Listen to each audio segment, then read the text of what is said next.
everybody, and welcome to the Jack Power Show, where we're going to bring something new to you, and we're going to talk about the Pac-12 conference. There's folks out there who talk about the Pac-12. They love the Pac-12, and I don't think we talk about it enough. I think there's so many big storylines within the conference this year that a lot of the national media is missing out on that I would really love to focus on. I think there's a lot of college football playoff hopes maybe on the line for a few of these teams.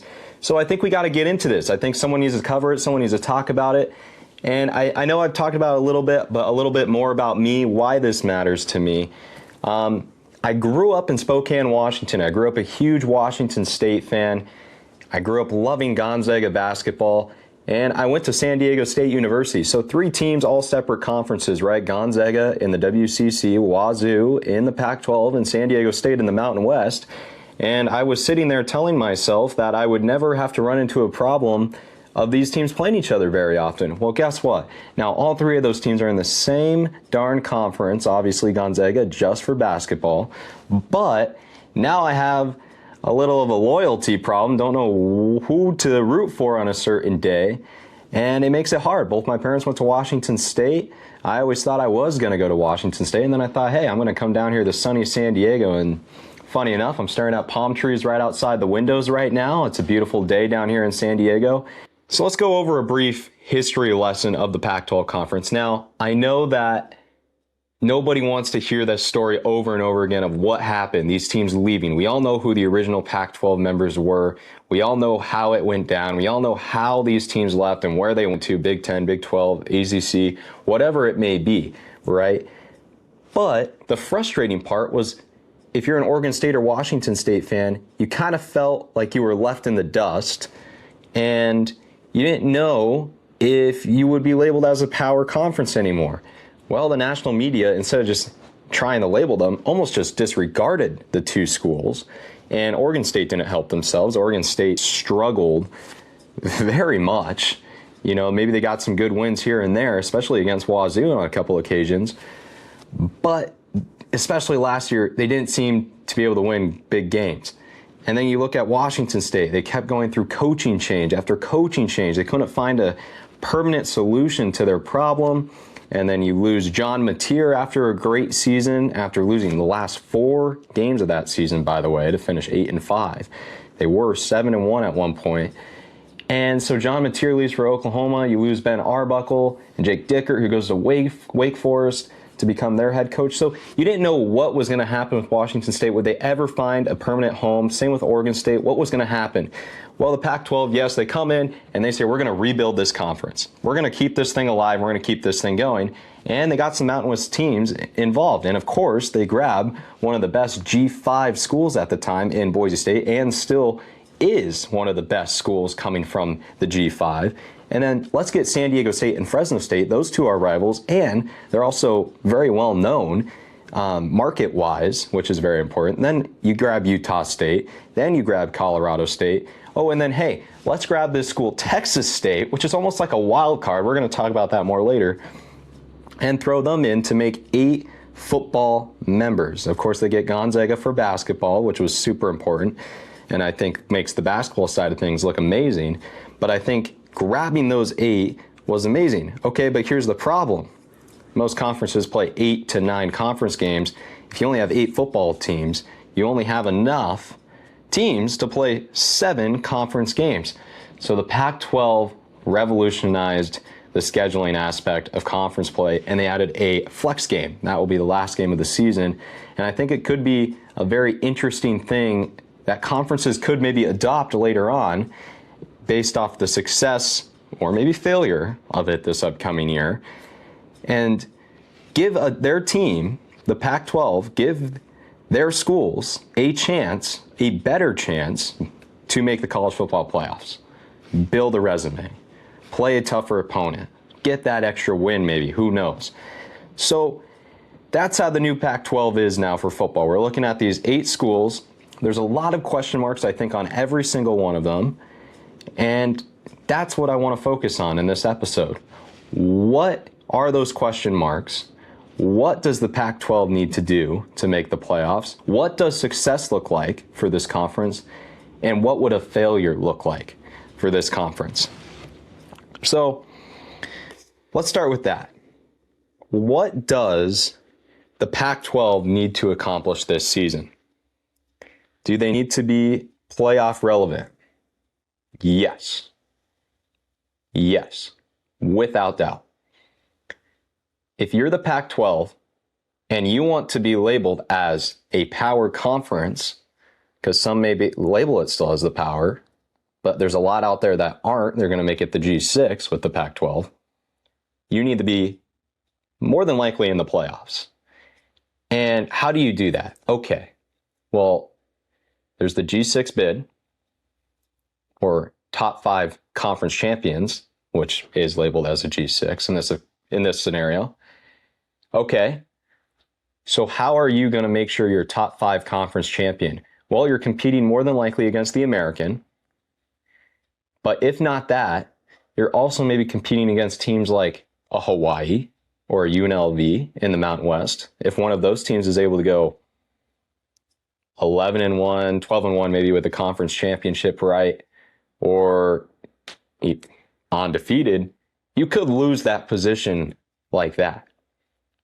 So you're looking at all these situations you have to manage, and you have to say, okay, so how many wins does a Pac-12 team need to have to get that spot? And it's a good question. Is it 9, 10? I would say 10, because you have to be careful of maybe a JMU of last year. I'm not saying it would come from the Sun Belt again, or it would be JMU again. I don't think it would be. But one of those teams going undefeated would kick the Pac-12 out. So you have to worry about that. And you also have to worry about the conference just beating themselves up. Now you look at the contenders, and right off the bat, you think, okay, Boise State, San Diego State, after the success they had last year of going 9-4, losing that bowl game to North Texas, or a Washington State. Okay, so top of mind is Boise State. Now, let's say Boise State, San Diego State, and Washington State all kind of beat each other up. They get a couple of wins here, a couple of losses there, but nobody really dominates. That might not be good for the Pac-12 when they're looking to get into the playoffs. So that is maybe something they need to accomplish. Do I want a team just to run away with the Pac-12? Absolutely not. But would it help their chances of having a representative in the playoffs? 100%. So I think another thing the Pac-12 needs to do, if not make the playoffs, is have their teams ranked. Now, at the time of filming, the coaches' top 25 has dropped for the preseason poll. No Pac-12 teams in there. San Diego State received some votes. So you got to get, I'd say, 2 or 3 teams up into that top 25 by the end of the season. And I think it's very, very possible. You look at the scheduling for some of these teams, they could get off to some hot starts. I'm talking about you, Aztecs, who play Portland State, UCLA on the road, come back home, play James Madison, who lost everybody to UCLA, and then you play Toledo on the road. If you're going to be a contender, you win 3 or all of those games. Boise State's got a tough game. Keep it close against Oregon. Keep it close against Oregon. And you come out 3-1 in non-conference play, you could be looking at being ranked. Washington State, they'd have to play a lot of upsets. You know, they got Washington at the Apple Cup week 1, and then they hit the road and stay on the road against Kansas State. And then they got Duquesne at home, and then they got Arizona at home. So they have all the teams you'd want them to play. Can they win those games? I sure hope so. Can they win all of them? Probably not. So there's a lot to look at, but those non-conferences for all the teams, I know I just named 3, but they could really help boost the rankings and make these teams look really good going into conference play. Because if you're not looking good in conference play and all these 8 teams have a hard time, then it's going to be really hard to gain that national ranking going into conference play where you guys are all kind of beating each other up maybe, right? So think of it like that. So those are the things I think you have to do if you want to prove you belong as a power conference. One, you got to make the playoffs. Is it a guarantee? Absolutely not. And then secondly, win your non-conference games, make you guys look stronger. It will make them all look stronger. These teams need to win their non-conference games. Another huge aspect of this I didn't mention too, that helps boost the look of this conference is their TV deal. They signed a deal with CBS Sports. They have the USA Network that will also be broadcasting the games, and then the CW Network as well. Many know maybe it's not the best network to be on, but keep in mind ACC games are broadcasted on that on a regular basis. It's not crazy, and it's at least you're on a national TV network that most TV users can have access to. So that's big. You want people watching your games for free or getting that through their cable devices, streaming networks that they do have. All right, now let's talk about the biggest off-season stories. And as a Washington State fan, I want to start with this. Oregon State and Washington State have a place, a home again. Keep in mind, these two, for the last few years, have been all by themselves, trying to keep that name, that Pac-12 name alive. And have they? I'd say so, because there is now an 8-member conference for football, and basketball looks really good with the 9 with Gonzaga. So they kept it alive.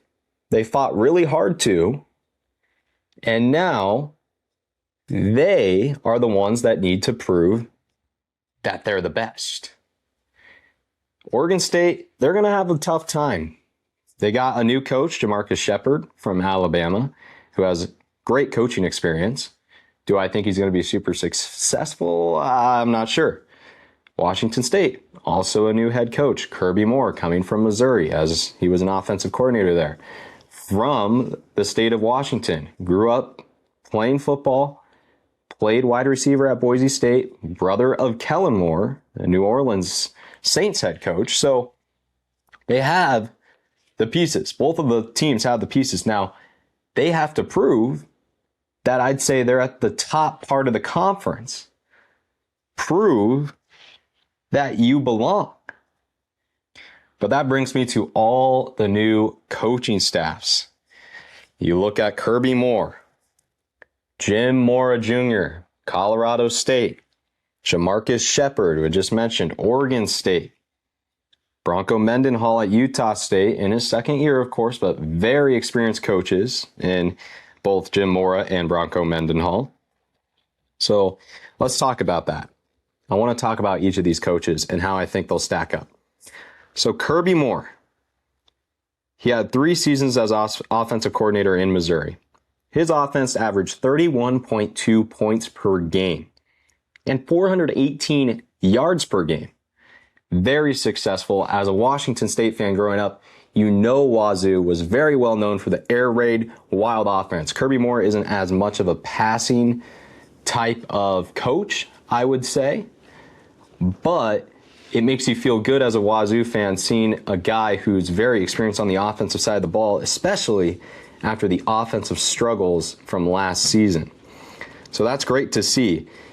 In 2025, on the ground, Kirby Moore's team at Missouri averaged 234 rushing yards per game. That was 8th best in the FBS.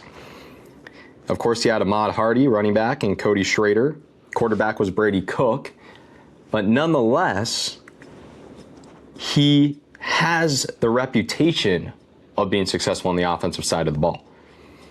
Now, on the defensive side, he brought in Trent Bray, the old head coach of Oregon State, but very well known on the defensive side of the ball. Wazoo was fairly good on the defensive side of the ball last year. Yes, they lost a lot of pieces to Iowa State, but everything about Kirby Moore and the staff he's bringing in speaks volumes about what this team could be, and I think makes it seem that they at least have a shot of still being a top 3 team in the Pac-12 conference. Okay, so let's get to Jamarcus Shepard. Funny enough, he also has a connection to Washington State, coached in 2016 there under Mike Leach. Coached at Purdue as a co-offensive coordinator. Coached a little at University of Washington. I just want to state my opinion here. I do not like the Huskies, despise the Huskies, as most Wazoo fans should. Okay. And then he went to Bama. He followed Kalen DeBoer there, which makes a ton of sense. Most staffs do. And he was a wide receiver coach there and also co-OC. So Jamarcus Shepard definitely has the experience to be successful with the Beavers. Now, he came out in a comment recently stating that he needs the fans to show up. We all want fans to show up to these games. But secondly, they have to be ready for some adversity. Now, is that the thing you really want to hear? For Oregon State, your adversity was last year. Last year when you lost almost every dang game. And you know you have to play Houston and Texas Tech in non-conference play? I don't want to hear about the adversity we're going to have to face as a fan base. I would rather have you tell me we are going to win as many games as we possibly can and put our 100% effort towards every game. Will that be the case? 100% for the Beavers. I know Jamarcus Shepard is going to give everything he can to win games for that school. But the comment is frustrating because it makes you set your expectations really low, which no fan wants to go into a season expecting their team to get just 4 wins. You want to try and win every game, and you expect as a fan to go undefeated. You can't tell me any fan comes into the season really just wanting their team to get 4 wins. That's just not what. If you do, how is that fun? First off. But that's Jamarcus Shepard, and I think he has the experience anyways. I'm not a fan of the comment he made, but I think he can make this team into something special. He might have a special first year, maybe not the greatest, but special in the eyes of Beaver fans. And I think he could eventually take Oregon State to a better place when it comes to the win-loss total. Okay, let's talk about Jim Mora a little bit here. I don't know if I have to add on too much more about him. Everybody kind of knows Jim Mora. UConn is that where he just recently moved from. People, I think, were a little confused maybe by that move, but keep in mind, UConn doesn't have a conference. They're not going to get into the playoffs unless they really go 11-1 or 12-0, just with their scheduling. They're trying to be like Notre Dame for some reason. And you're not Notre Dame, so I don't know what makes them think they would have made the playoffs. So if you're Jim Mora, I'm not sure if this is the reasoning. This is just my thought process. You would think Jim Mora just goes over to Colorado State because he sees a better opportunity. Maybe also it's a nice living situation for him. He gets away from the East Coast and kind of gets to relax out in Colorado. Who knows what his reasoning truly was? He probably has stated it already, and I didn't see it. But either way, he's a very experienced coach, and I think that's all there needs to be said about him. He's bringing in a lot of UConn players there as well. So I expect Colorado State to have a fairly good season. Maybe not the best season, but they have an experienced coach leading the charge. Now, Bronco Mendenhall, he's in his second year with Utah State. He's a Utah native.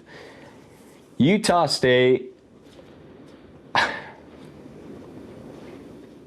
I'm not sure how great they're going to be. And I don't like to say that.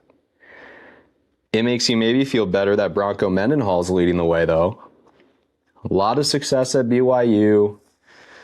He struggled in his time with Virginia. Struggled at New Mexico. This was something I wrote down. He hasn't had a winning season since 2019 with Virginia. 2019, we're in the year 2026, that's 7 years. That is worrisome. Will his recruiting probably work really good in Utah? Yeah. But it's not like when you were coaching at BYU and maybe had a little bit more leverage in the recruiting side of things. Now you're at Utah State. I mean, I'm not sure how successful this will be. And I know there's a lot of faith within the program about Bronco Mendenhall. And I know there's a lot of faith within the fan base that this will be turned around. I'm just not bought in yet. I'm not bought in yet.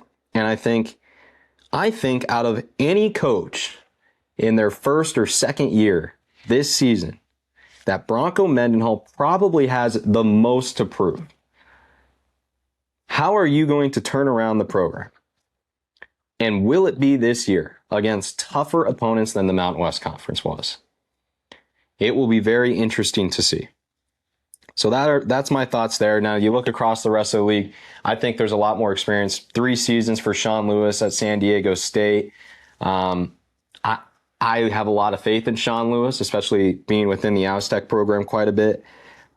I don't see how they struggle too much. I think they have a lot to look forward to. I think at Fresno State, Entz, he has a lot of experience with the Bulldogs. I think he's proven a lot too. I think there's just so much you can prove with the other coaches right now, but the biggest question mark to me is Bronco Mendenhall in his second year. What are you going to do with the program? Everybody else, it's year one. Remains to be seen, right, for the other 3. Jamarcus Shepard, Kirby Moore, Mora. I mean, we will see. But those are the coaching changes around the Pac-12, and that's where it's at there. Let's get into the biggest wild card there is in the Pac-12 conference. I don't know what to think about this team, but Texas State. Texas State, what are you going to do this year? Because I have absolutely no clue. No clue. Your offense is amazing. Amazing. This offense was just so fantastic. You had Brad Jackson at quarterback. He had 3,200 passing yards last year, 21 touchdowns, 7 interceptions. That's really great as a quarterback. Their running backs were amazing. Their offense was top 25 in the FBS last year. Their issue is the defense. And I don't see much improvement in Texas State on the defensive side of the ball. They were, just straight up, they were not the greatest team, like when it came to the defense side of the ball, and it hurt them in a lot of games. Now, here's the good thing for Texas State, and it makes you feel really good about their offense, is Brad Jackson's continuing as the quarterback of this program next year. Bo Sparks, another returning player at wide receiver, had 1,200 reception yards last year. And then here's the running back's a little bit of a question. Now, Greg Burrell, he was arrested. He had 671 rushing yards last year.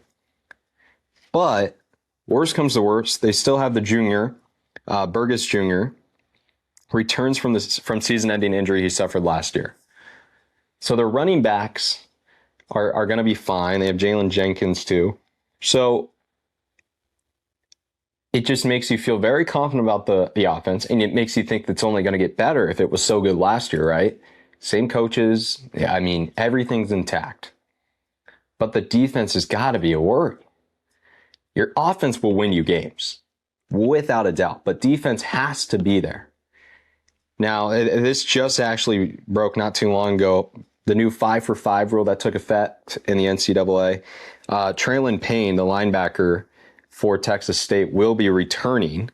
He had 107 tackles last year with them, so that makes you feel a lot better about this team. But I'm not bought in. They will be revamping their defense, trying to fix those issues. Do I think they will fix issues? Yes. Do I think it's going to be 100% solved? I don't know. That is the big question mark on their season. Will your defense show up? Now, they have a huge home advantage, in my opinion, and not because of their stadium. I'm not saying they have the craziest road environment in the world. But think about the teams that have to travel out there. One of those being Washington State. Washington State may have to play them for the last conference game of the year, all the way over there, before that flex game they have. That does not sound like a fun road trip. So Texas State has a huge advantage in the home side of things, just having teams travel to you. Another question mark, though, and then you look at Texas State, they have to travel away and a good distance. Does that hurt them? They might have a very interesting season. I see upsets for them. I see a bowl game for them. But I just don't know about the travel effect on them. And I don't know about that defense. And I'm not bought into it yet. And it's simple as that. But I would love for them to prove me wrong, and I'd love for this team to take off. This is a team that was very solid last year. And I think they can continue that. But I think they have a huge gap on the defensive side of the ball that they could really make themselves look like a really, really, really, really good team if they can fix that. And they might be able to. And if they do, watch out. Watch out, because Texas State might be coming for that Pac-12 championship. All right, everybody. Thank you, though, so much for tuning in to the Jack Powers Show today. Our first episode covering the Pac-12 conference. So much more to come from me talking about this awesome conference of champions. So much to look forward to. We'll talk about each team's individually a lot more as well. There's going to be win, loss totals. I'll give my predictions for the season, looking at each team's schedule. Just so much to look forward to. Thank you again. Make sure you subscribe to the podcast, The Jack Powers Show, and follow us on social media, Instagram, Twitter, YouTube, all that fun stuff. Thank you again, everybody. We'll see you on the next one.